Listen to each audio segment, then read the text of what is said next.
हैं वो क्या होता है, जब आप न्यूक्लियस के बारे में बात करते हैं, देखिए अपन न्यूक्लियर फिजिक्स पढ़ रहे हैं, तो अगर मान लीजिए मैं बात करूं एक्स जेड ए, कोई भी एटम है जिसका एटॉमिक नंबर कितना है जेड और उसका एटॉमिक मास कितना है A, that means Z is the proton number of protons, A number of nucleons जो उसमें प्रेजेंट है, ठीक है।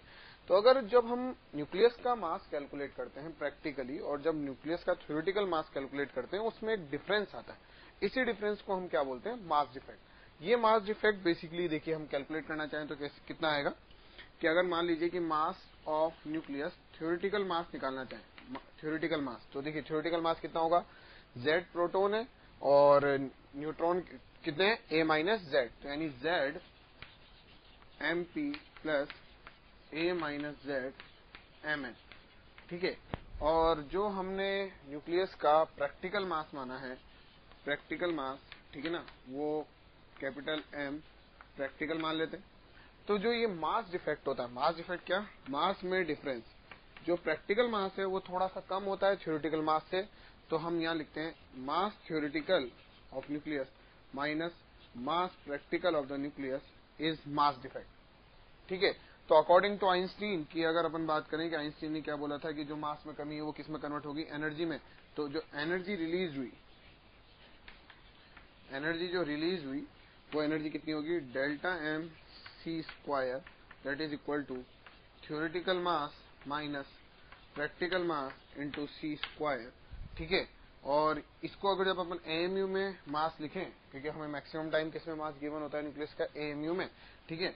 तो अगर एएमयू में कन्वर्ट करने की कोशिश करें तो डेल्टा एम सी स्क्वायर, और जब इसकी वैल्यूज को आप, ये तो पहले जूल में थी, जब इनको इलेक्ट्रॉन वोल्ट और एएमयू में कन्वर्ट करके लिखेंगे तो इसको 931 से मल्टीप्लाई करना पड़ता है मेगा इलेक्ट्रॉन वोल्ट, ठीक है। फिर डेल्टा एम इज एएमयू, मतलब डेल्टा एम किसमें होगा, एएमयू एटॉमिक मास यूनिट में होगा, ठीक है। तो मास डिफेक्ट क्या है, जो प्रैक्टिकल मास है और जो थ्योरेटिकल मास है न्यूक्लियस, उसमें जो डिफरेंस होता है उसी को हम क्या बोलते हैं, मास डिफेक्ट। मास में कमी किसमें कन्वर्ट हो जाती है, एनर्जी में, जिस एनर्जी को हम बोलते हैं binding energy of the nucleus, ठीक है। बाइंडिंग एनर्जी क्या हुई कि मास में कमी किसमें कन्वर्ट हो गई, एनर्जी में, वो एनर्जी, उस एनर्जी को हमने क्या बोला, बाइंडिंग एनर्जी, ठीक है। स्क्रीन को पोस्ट करके लिख लीजिए इसको।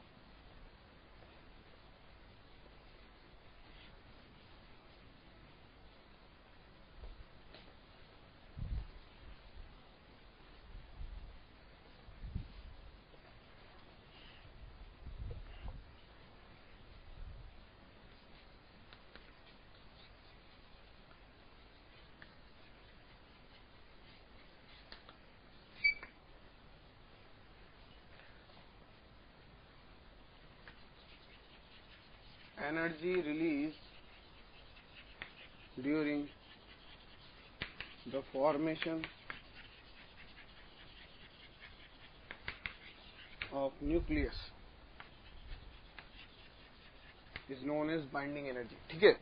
तो देखिए बाइंडिंग एनर्जी को हम स्टेबिलिटी से रिलेट करते हैं, कैसे कि जिसकी बाइंडिंग एनर्जी पर न्यूक्लियन ज्यादा हो, कैसे, जैसे अपन क्या बोल रहे हैं कि बाइंडिंग एनर्जी क्या है, जब न्यूक्लियस बना तो जो एनर्जी रिलीज हुई उसमें क्या बोला, बाइंडिंग एनर्जी। मान लीजिए कि अगर मुझे वापस उसी न्यूक्लियस को न्यूक्लियस में कन्वर्ट करना है तो मुझे इतनी एनर्जी वापस दे दूं जितनी रिलीज हुई।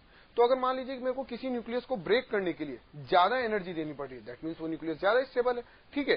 तो इसका ही अपन एक एग्जाम्पल लें, क्या कि मान लीजिए कि एक हीलियम न्यूक्लियस बना था, ठीक है, 2He4, ठीक है ना। तो इसमें जो बाइंडिंग एनर्जी रिलीज हुई वो मान लीजिए 4 मेगा इलेक्ट्रॉन वोल्ट है, ठीक है। नाउ कोई और दूसरा अपन एटम ले लें, मान लीजिए कि हीलियम के अलावा मान लीजिए कि मैंने ले लिया सोडियम, ठीक है ना। सोडियम का ये कितना हुआ 11 और ये 22, ठीक है। सोडियम ले लें या कुछ और ले लें, देखिए क्या, मान लीजिए 5 बोरोन ले लें तो 5 और ये हो गया 10। तो इसके लिए बाइंडिंग एनर्जी मान लीजिए कि कितनी रिलीज हुई, मान लेते हैं 8 रिलीज हुई, 8 मेगा इलेक्ट्रॉन वोल्ट, ठीक है।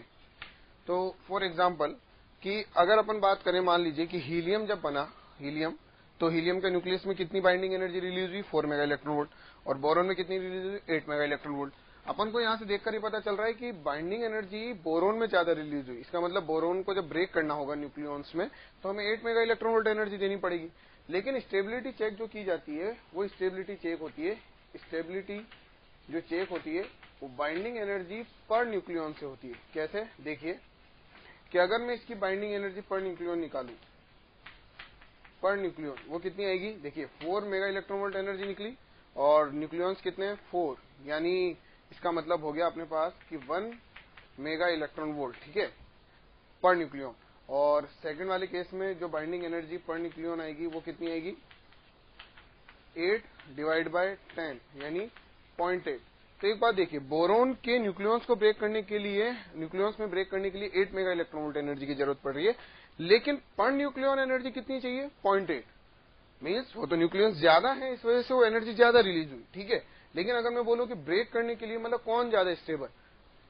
कौन? हीलियम न्यूक्लियस ज्यादा स्टेबल। क्यों? क्योंकि इसको ब्रेक करने के लिए जो पर न्यूक्लियन बाइंडिंग एनर्जी चाहिए वो ज्यादा चाहिए, ठीक है। उसमें न्यूक्लियन से 4 है, इस वजह से एनर्जी कम रिलीज हुई, क्योंकि 4 न्यूक्लियन से मिलकर वो न्यूक्लियस बना, इसलिए एनर्जी भी कम रिलीज हुई।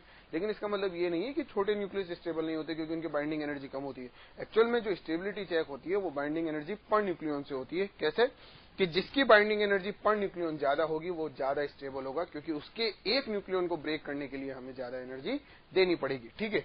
तो binding energy is energy release during the formation of nucleus, ठीक है। और उसी वापस उसी न्यूक्लियस को ब्रेक करना है न्यूक्लियस में, तो जितनी बाइंडिंग एनर्जी रिलीज हुई थी उतनी उसको दे दी जाए, और वही न्यूक्लियस ज्यादा स्टेबल होगा जिसकी बाइंडिंग एनर्जी पर न्यूक्लियन क्या होगी? ज्यादा होगी, ठीक है।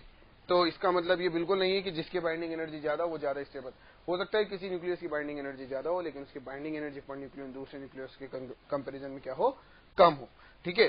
तो स्टेबिलिटी जो चेक होती है स्टेबिलिटी, वो किससे चेक होती है? बाइंडिंग एनर्जी पर न्यूक्लियन से, ठीक है। तो इसको लिख लीजिए स्क्रीन को पॉज करके।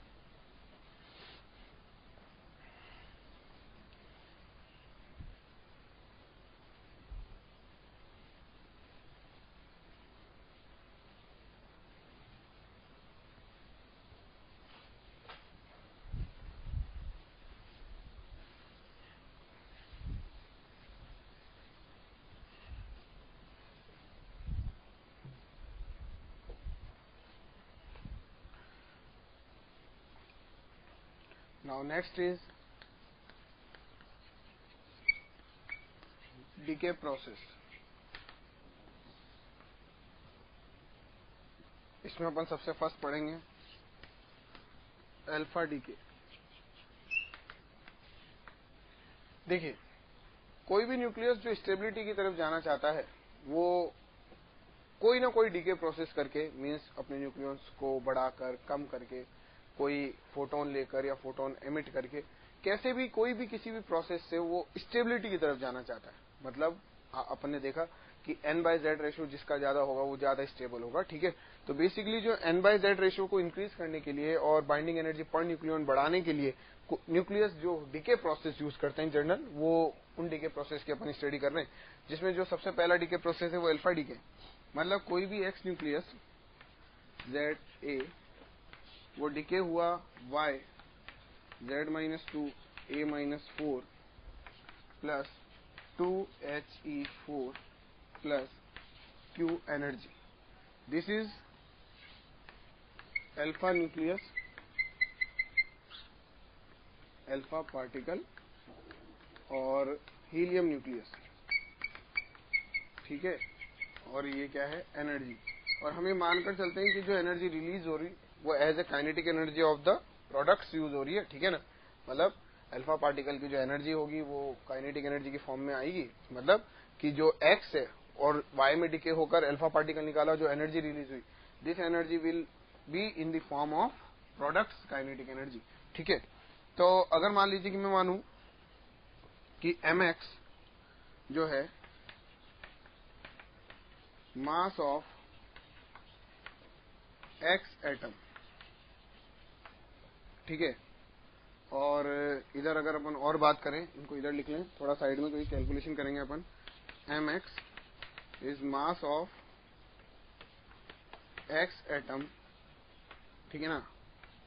my is mass of y atom and mhe is mass of helium atom, ठीक। अब देखिए, और mx is mass of X nucleus, My is mass of Y nucleus, और small mhe is mass of alpha particle या helium nucleus. अब देखिए, हमें पता है कि मास डिफेक्ट से जो एनर्जी रिलीज होती है, वो एनर्जी रिलीज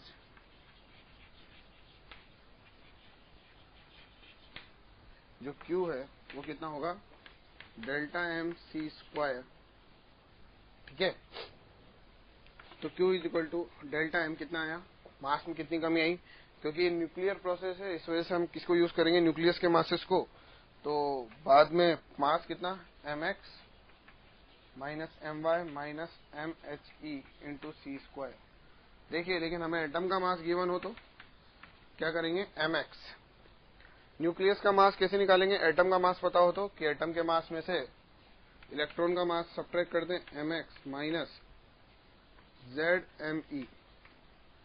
ठीक है, ये तो हो गया mx। my माइनस my कितना, y में y का एटम का मास कितना, my minus z minus 2me minus mhe, यानी mhe minus twice of me into C square. तो देखिए, minus zme plus z minus 2me।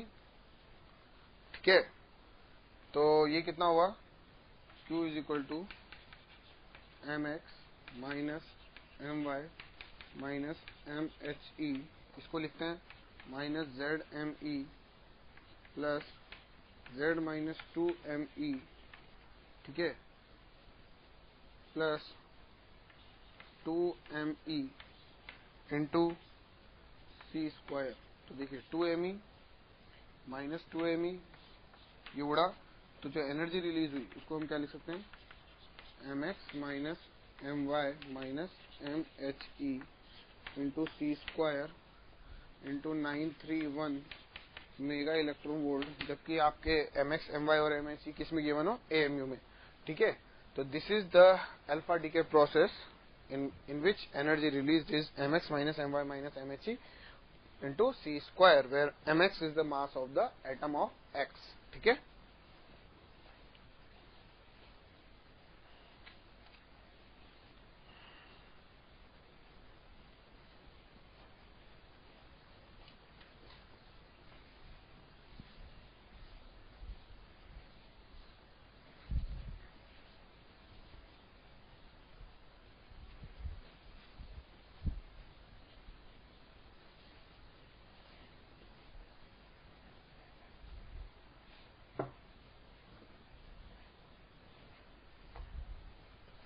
Next is gamma DK.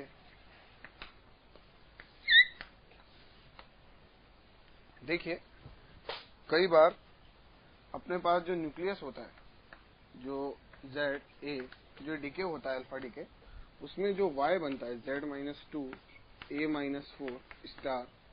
ठीक है, plus 2He4 plus Q। Actual में क्या हुआ कि जब हमारे पास हमने अल्फा डीके से जो अल्फा पार्टिकल्स निकाले, उन अल्फा पार्टिकल्स को जब मैग्नेटिक फील्ड से पास कराया गया तो हर अल्फा पार्टिकल की रेडियस अलग अलग आई, जबकि डीके तो सब में सेम हो रहा है। एक्स एटम आपने लिया और सारे के सारे डीके जो हो रहे हैं उनमें से जो सेम अल्फा पार्टिकल निकल रहा है, तो उन अल्फा पार्टिकल्स की सबकी एनर्जी क्या होनी चाहिए थी, सेम। लेकिन फिर भी जब उनको अपन ने मैग्नेटिक फील्ड से पास कराया तो सारे के सारे अल्फा पार्टिकल्स की, मतलब मैक्सिमम हो सकता है कईयों की सेम हो, लेकिन जो डिफरेंस आया रेडियस में, वो डिफरेंस किसकी वजह से आया, क्योंकि काइनेटिक एनर्जी में डिफरेंस आया। मतलब जो हीलियम न्यूक्लियस ये जो निकला है अपने, उनकी एनर्जी में डिफरेंस आया, क्योंकि आर क्या होता है अपने रेडियस mv बाय क्यूबी। अब देखिए, जो क्यू था वो तो न्यूक्लियस का सबका सेम, मैग्नेटिक फील्ड अपन ने सेम रखा, मास सेम है, तो रेडियस में डिफरेंस सिर्फ और सिर्फ किसकी वजह से आया, वी की वजह से। वी मतलब डिफरेंस, वी डिफरेंस होने का मतलब है कि जो हीलियम न्यूक्लियस निकला, जो अल्फा पार्टिकल निकला, उसकी काइनेटिक एनर्जी डिफरेंट है, और काइनेटिक एनर्जी डिफरेंट होने का मतलब है कि जो वाई की काइनेटिक एनर्जी है वो भी डिफरेंट है।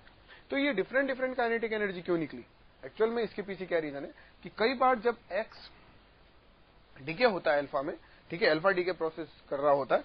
तो अल्फा डीके प्रोसेस में अल्फा पार्टिकल जब निकल जाता है तब भी हमारा वाई जो प्रोडक्ट आपका बना है एटम, वो जो वाई न्यूक्लियस है वो एक्साइटेड स्टेट में रह जाता है, क्योंकि न्यूक्लियस के अंदर भी जो नंबर ऑफ एनर्जी लेवल्स होते हैं, तो जब वो एक्साइटेड स्टेट में रह जाता है और फिर जब वो डीके करता है, मीन्स जब वो वापस अपने नॉर्मल स्टेट में आता है, ग्राउंड स्टेट में, तो वो एक फोटोन इमिट करके निकलता है, ठीक है, एक्साइटेड स्टेट से नॉर्मल स्टेट में आता है, ठीक है,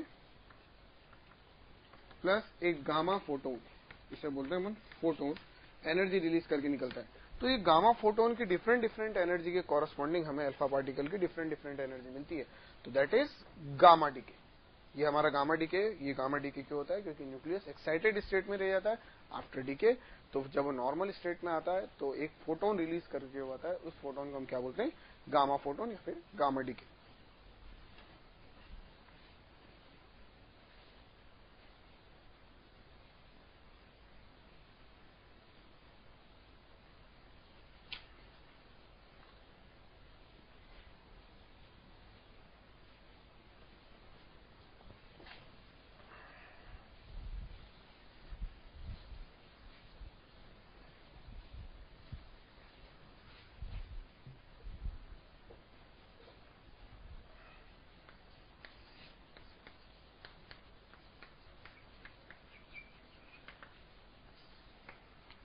beta minus decay, beta minus decay में क्या होता है, देखिए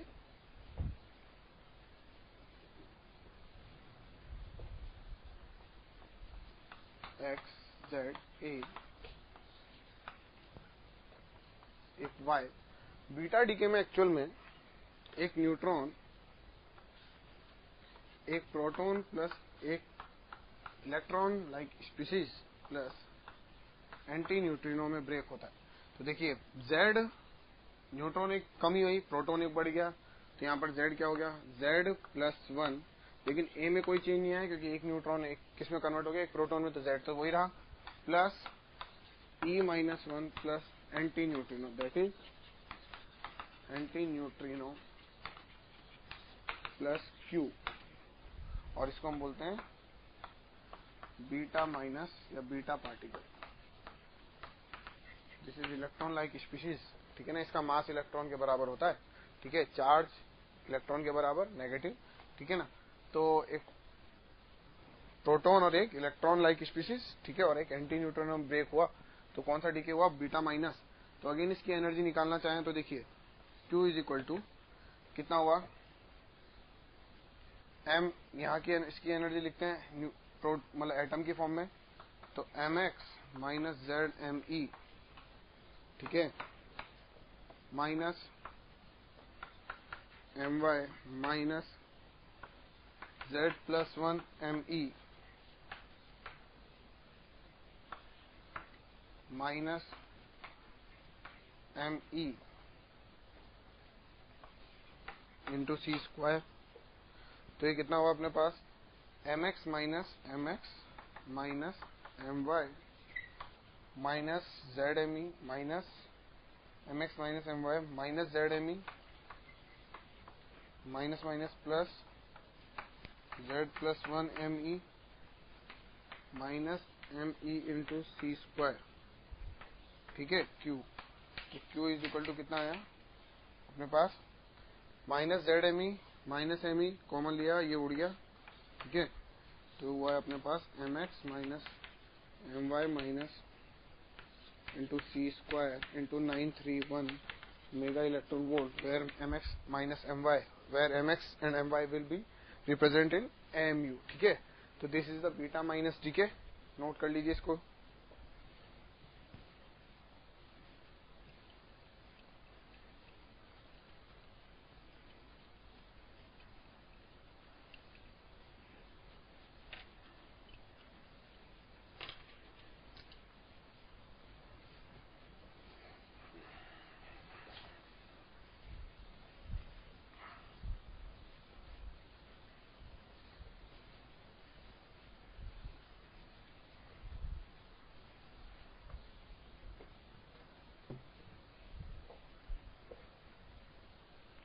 Now next is beta plus decay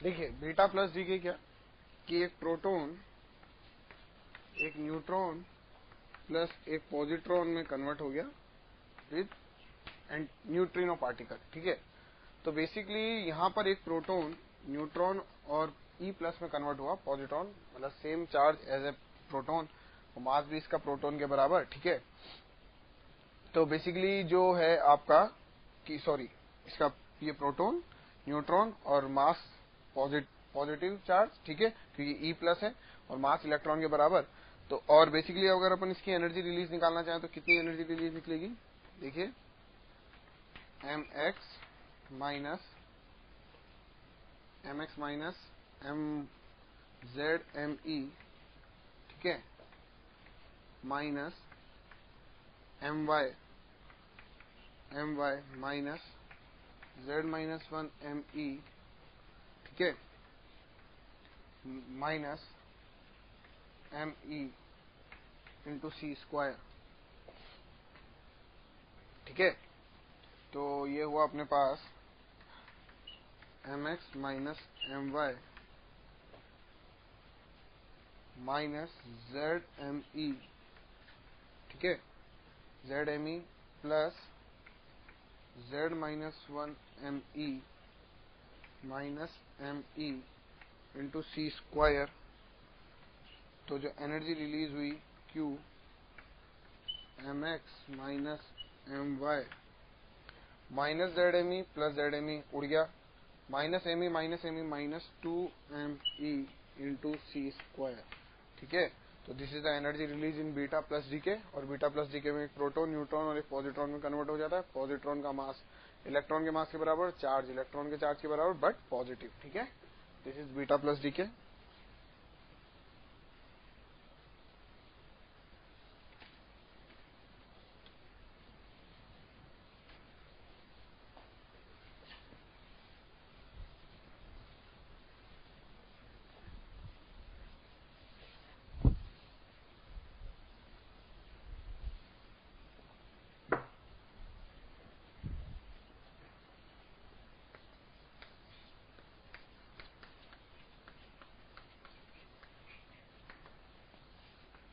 K capture, देखिए ऐसे न्यूक्लियस जिसमें इलेक्ट्रॉन प्रोटॉन्स की वैल्यूज बहुत ज्यादा हों, तो कई बार स्टेबिलिटी अचीव करने के लिए, न्यूक्लियर फोर्सेस बढ़ाने के लिए, इलेक्ट्रॉन जो कि के शेल का है वो न्यूक्लियस में गिर जाता है। ठीक है, तो न्यूक्लियस में या फिर यूं बोलेंगे प्रोटॉन बहुत ज्यादा है, तो प्रोटॉन का अट्रैक्शन की वजह से न्यूक्लियस खींच लिया जाता है के शेल में से।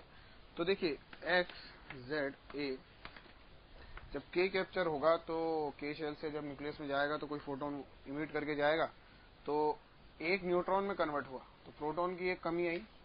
ठीक है, बट जो ए है वो कन्वर्ट नहीं हुआ, प्लस गामा फोटोन। ठीक है, तो दैट इज के कैप्चर। के कैप्चर मीन्स कि के शेल के इलेक्ट्रॉन को कैप्चर कर लिया किसने, न्यूक्लियस ने, फॉर मेकिंग स्टेबल। ठीक है ना, अपने आप को स्टेबल करने के लिए। तो देखिए एक यही ऐसा प्रोसेस है सिंगल डीके प्रोसेस जिसमें न्यूक्लियस या एटम्स के इलेक्ट्रॉन इन्वॉल्व होते हैं। अदरवाइज इससे पहले जो हमने प्रोसेस पढ़े उसमें इलेक्ट्रॉन का इन्वॉल्वेशन नहीं था। This is the only process in which electron will involve in a stability process. ठीक है, तो दैट इज के कैप्चर। जब इलेक्ट्रॉन न्यूक्लियस में गया तो एक प्रोटॉन में कमी आई, दैट इज z-1, लेकिन एक न्यूट्रॉन बना तो ए वही रहेगा, +1। 1 इज फोटोन, या फिर ये बोल दें क्योंकि गामा तो हमने डीके माना है तो फोटोन +1 फोटोन। ठीक है,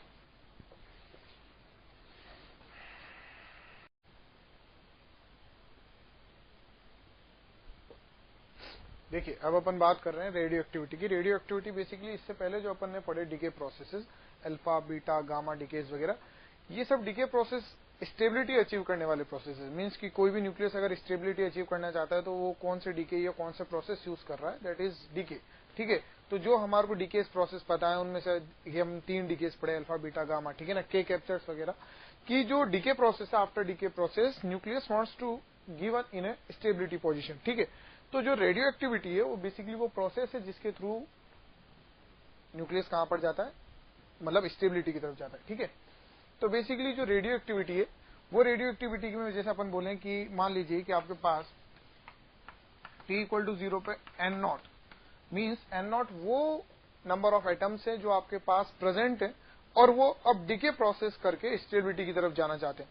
दैट मीन्स कि स्टेबिलिटी अचीव करने के लिए जो हमारे पास t इक्वल टू 0 पे नंबर ऑफ न्यूक्लियस प्रेजेंट है वो कितने हैं, n0। देखिए ये जो पूरा का पूरा डीके प्रोसेस या रेडियो एक्टिविटी प्रोसेस है ये ऐसे समझिए प्रोबेबिलिटी बेस्ड होता है। क्यों? क्योंकि देखिए जो आपने क्लासिकल मैकेनिक्स पढ़ी या क्लासिकल फिजिक्स पढ़ी उसमें क्या होता है कि आपको पहले वाली इंफॉर्मेशन से आप आगे की इंफॉर्मेशन के बारे में बता सकते हैं। जैसे अगर मैं आपसे बोलूं काइनेमेटिक्स में अगर आपने पढ़ा कि क्या कि t इक्वल टू 0 पे इतनी वेलोसिटी है, इतना एक्सेलरेशन है, बताओ किसी भी टाइम t पे वेलोसिटी कितनी होगी, that is the pre determined world, means कि जो आप ये बता सकते हो कि बाद में क्या होगा। लेकिन यहां पर आप ये नहीं बोल सकते कि आपके कितने प्रोसेस डीके होंगे, मतलब कितने एटम्स डीके होंगे। दैट मीन्स कि in which we can say that कि अगर n0 जो हमारे पास एक्टिव न्यूक्लियस है, एक्टिव न्यूक्लियस मीन्स कि जो डीके करना चाहते हैं, जो डीके करने जा रहे हैं, दैट मीन्स तो n0 अगर एक्टिव न्यूक्लियस है तो जो डीके होने वाला है नेक्स्ट सेकंड में dn/dt मतलब जो डीके प्रोसेस हो रहा है पर second that is proportional to n0 means n0 मतलब या फिर यूं बोलें कि उस टाइम पर प्रेजेंट एक्टिव न्यूक्लियस। ठीक है, तो dn/dt is equal to lambda n और दैट इज माइनस, क्यों? क्योंकि आफ्टर डीके जो नंबर ऑफ एक्टिव न्यूक्लियस है उसकी वैल्यूज क्या हो रही है, कम। ठीक है, तो dn/dt लैम्डा n, ठीक है, n into minus dt। t equal to 0 पे हमारे पास कितने एक्टिव न्यूक्लियस थे, n0, और किसी भी टाइम t पर कितने रह गए, n। तो ln n by n0 is equal to minus lambda t। तो अगर e की पावर ले लिया जाए तो दोनों तरफ e लिया जाए तो कितना हो गया, n is equal to n0 e की power minus lambda t। This is the number of active nucleus present after time t, कि हमारे पास t टाइम बाद कितने एक्टिव न्यूक्लियस प्रेजेंट होंगे। ठीक है, तो ये हो गया हमारे पास n। जैसे मान लीजिए कि अब मैं आपसे पूछूं कि हाफ लाइफ कि कितनी देर बाद हमारे पास आधे न्यूक्लियस बचेंगे, मींस आधे एक्टिव न्यूक्लियस बचेंगे, तो n की वैल्यू कितनी हो गई, n0/2। तो n0/2 is equal to n0 e की पावर माइनस लैम्डा t। तो अगर दोनों तरफ देखिए n0 से n0 कैंसिल हुआ, लॉग ले लिया जाए तो ln2 डिवाइड बाय लैम्डा, ठीक है, is equal to t। That means t half, तो t half is equal to 0.693 upon lambda. तो ये जो हाफ लाइफ है ये आपको याद होनी चाहिए क्योंकि इसके ऊपर काफी सारे क्वेश्चंस होते हैं। तो हाफ लाइफ के बाद कितने नंबर ऑफ न्यूक्लियस बचे, n0, यानी n0 से n0/2 हो गया। कितने number of, again first half t half, next t half में कितने होंगे, n0/4, फिर नेक्स्ट हाफ में n0/हाफ 8, फिर नेक्स्ट हाफ में n0/16। मतलब इस तरह से एक एक हाफ लाइफ में जो नंबर ऑफ न्यूक्लियस है वो पहले वाले न्यूक्लियस के कितने रह जाएंगे, एक्टिव हाफ। ठीक है, now next is activity. Activity is basically किस रेट से आपके डिसइंटीग्रेशन हो रहा है, मींस किस रेट से आपके जो एक्टिव न्यूक्लियस हैं वो डीके करके स्टेबिलिटी अचीव कर रहे हैं। ठीक है, तो that means activity is dn/dt। Rate क्या है, is equal to lambda n और माइनस, यानी हमें पहले से पता है कि ये नेगेटिव, क्यों? क्योंकि नंबर ऑफ न्यूक्लियस क्या हो रहे हैं, कम। तो minus dn/dt that is activity किसी भी टाइम पर कितनी होगी, a is equal to lambda, यानी लैम्डा, अगर मैं मान लीजिए इसको लैम्डा n को लिखूं n0 e की power minus lambda t। That means जो एक्टिविटी है a वो कितनी हो गई, a0 e की power minus lambda t। a0 means initial activity, t equal to 0 पे कितनी एक्टिविटी है, किस रेट से डिसइंटीग्रेशन करना चाहता है, मीन्स किस रेट से जाना चाहता है, लैम्डा n0। ठीक है, तो that is n0 is initial activity. Means now next is average life. Average life होती है आपके टी एवरेज। मीन लाइफ जो न्यूक्लियस की है वो होती है 1/λ। ये याद रखिए फॉर्मूला, क्योंकि ये काम आएगा आपके T average is equal to half. T average is equal to 1/λ।